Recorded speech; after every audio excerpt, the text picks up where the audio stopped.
On today's show, a lawyer says he found documents that prove a cover-up at GM. Sales of semis are booming like we've never seen before. And Citroen creates a sensational styling look. All that and more coming right up on Autoline Daily.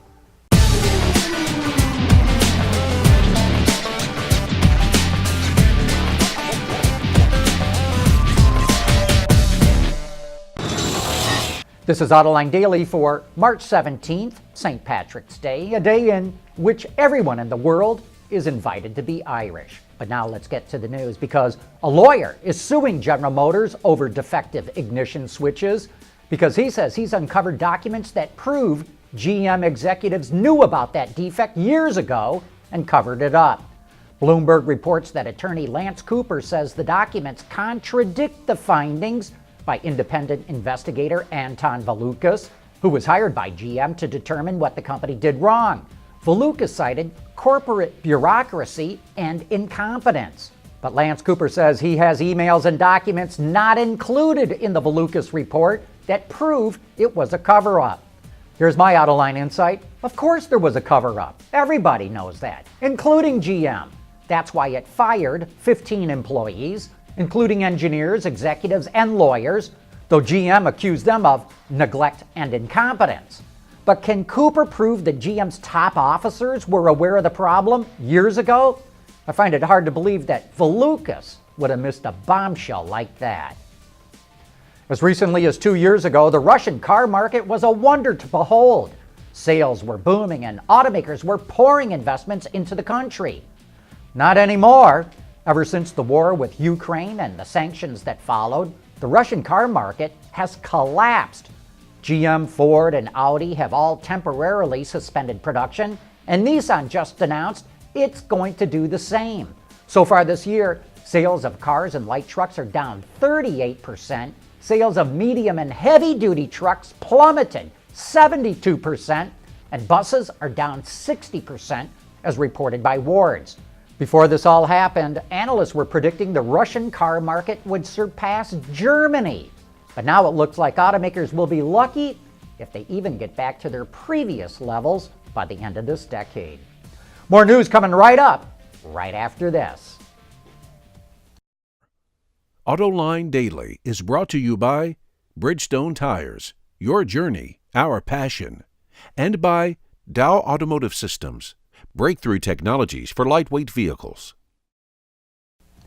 In an effort to spur the growth of electric vehicles, the Chinese government is offering big incentives, but that will only grow the segment slightly by 2020, according to a study from Frost & Sullivan.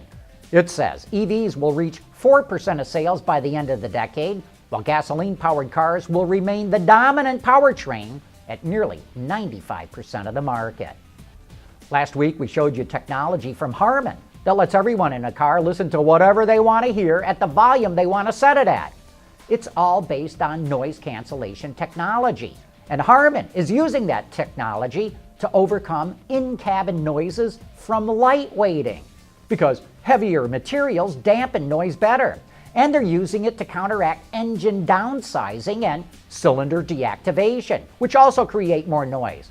But instead of relying on microphones in the cabin to react to that noise, they start much earlier in the process. For example, they measure engine RPM, load, and throttle position to anticipate noise and use sound synthesis to improve the quality. They use accelerometers in the shocks to anticipate impacts and road noise and cancel that noise. Harman claims it can reduce noise by 20 decibels, which is a lot.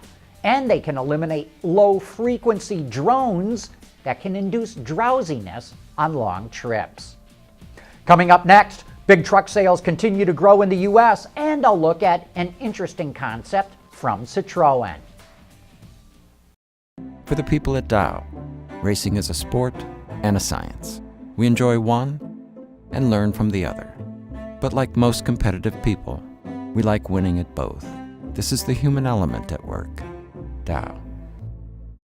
There's more car news and industry insight from the Autoline Network every day. Take a moment to click that subscribe button. You'll never miss another Autoline episode.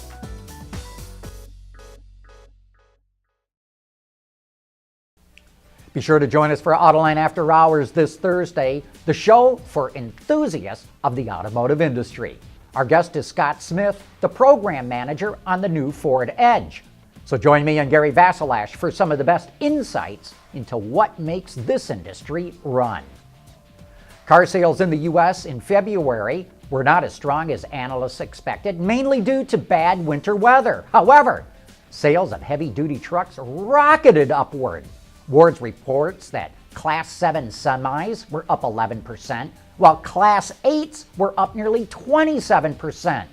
Big truck sales are a leading indicator for the economy, and we have never seen such strong growth in this segment ever. Tatra had one of the most interesting rear window designs to ever hit the streets, but here's a concept from PSA's premium DS brand that caught my eye at the Geneva show. It's called the Divine and features a checkerboard pattern on the roof that leads into 3 diamond-shaped panels on the back window. While Citroen doesn't give us much information about the car or the panels, it does look like they open and close to help improve aerodynamics.